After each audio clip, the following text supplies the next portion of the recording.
Some players retire with farewells from fans, a lap of honour around the MCG, and celebrating premierships.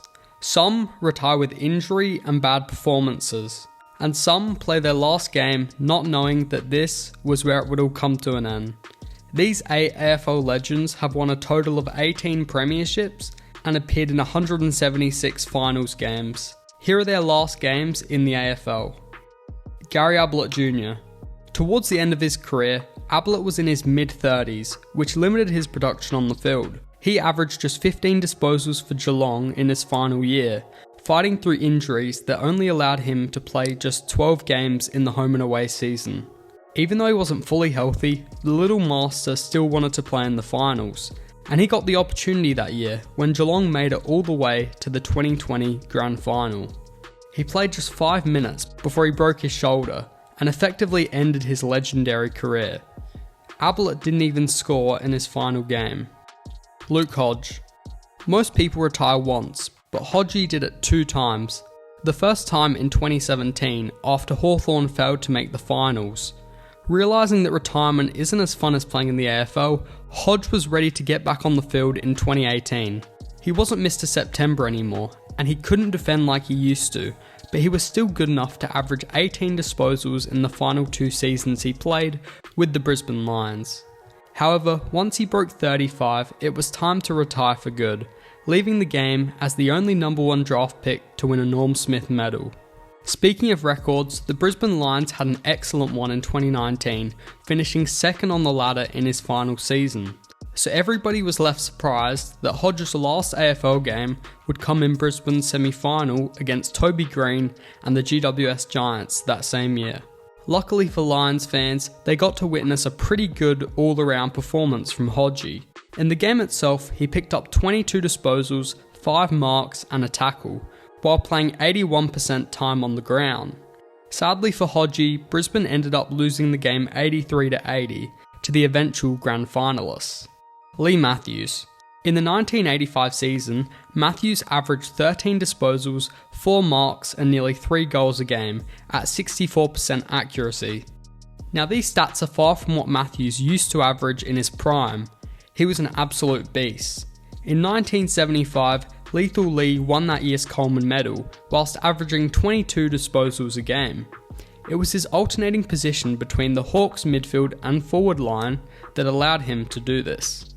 Matthews was able to lead Hawthorn to 4 premierships in 1971, 1976, 1978 and 1983.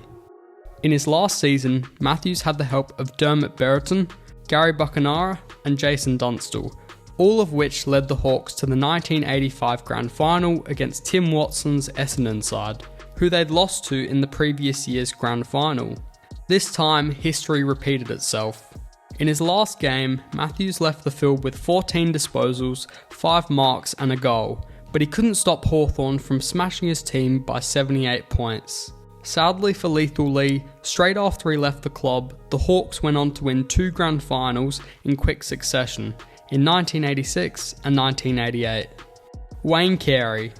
The last AFL game Carey ever played was in Adelaide's round 12 game against West Coast in 2004.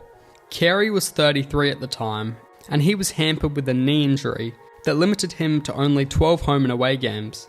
Despite that, he still averaged 10 disposals, 2 goals and 5 marks a game, but failed to add any more accolades to his star-studded 15-year career. Sadly for Carey, the Crows team, who finished the season in 12th place, failed to come anywhere close to the Eagles at Subiaco.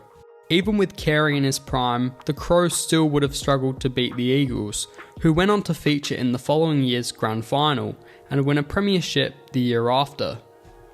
But during the game against the Eagles, Carey received a neck injury so bad that he had to meet with a neurosurgeon, and that effectively ended his career, as shortly after the match, Carey announced his retirement from the game.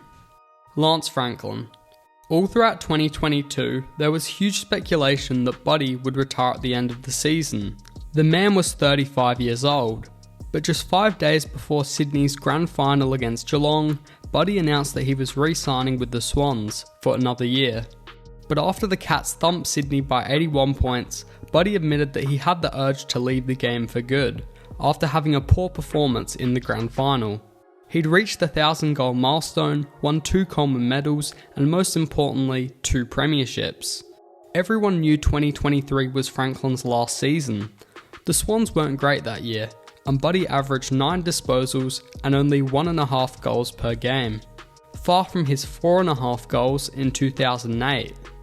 After gathering 3 disposals, taking 2 marks and going scoreless, Franklin was taken from the field close to half-time after complaining of tightness in his calf. At least the Swans were able to get the win for him. Gary Ablett Sr.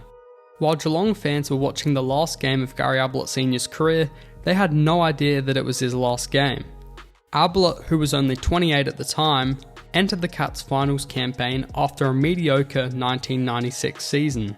He had a chance to win his first premiership after playing in 4 grand finals and losing all of them. He finally showed signs that he was beginning to slow down.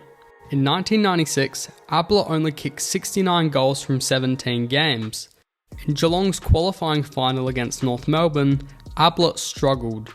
He did manage 13 disposals, 3 marks and a goal, but that wasn't enough as the Kangaroos won by 60 points. Geelong fans were in shock when a young 29-year-old Ablett announced he was retiring because of personal reasons and his loss of enjoyment for the game. Jason Dunstall. Dunstall had a very long AFL career and was extremely good even into his 30s. The Hawks had won 4 grand finals during Dunstall's stint with them. The Hawks finished the 1998 season in 13th place, missing out on the finals, and so Dunstall, who would turn 34 during that season, went on live TV 1 week before the Hawks' final home and away match against Fremantle to declare that he was gone from the game, for good. It was his first game since a broken collarbone in round 14 against Carlton. Dunstall's 17 goals 5 against Richmond in 1992 is the second highest goal tally ever, and there was nobody who went out and kicked bags of goals every week like the Chief did. He was just so reliable. In his farewell game, Dunstall picked up 9 disposals, 2 marks and 2 goals, and the Hawks honoured him with an incredible 89-point win and a 69-point final term. Tony Lockett. In 1999, after Sydney lost to Essendon in that year's qualifying final by a massive 69 points, Lockett left the field in what many thought to be his last game. I mean, he'd announced 4 weeks earlier that he would retire at the season's end. Lockett was 33 at the time, so it wasn't anything out of the ordinary. But Sydney fans rejoiced when Lockett appeared on the field for Sydney's round 1 clash with Brisbane in 2002, 3 years later. He'd next played in round 10 before his final game against Geelong in round 12.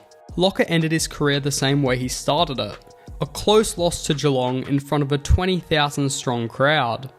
Although he ended the game with only 2 disposals, 2 tackles and a mark, Plugger was able to kick a goal that brought the SCG house down, the same place where he kicked an after the siren point against the Bombers to put Sydney into the 1996 grand final.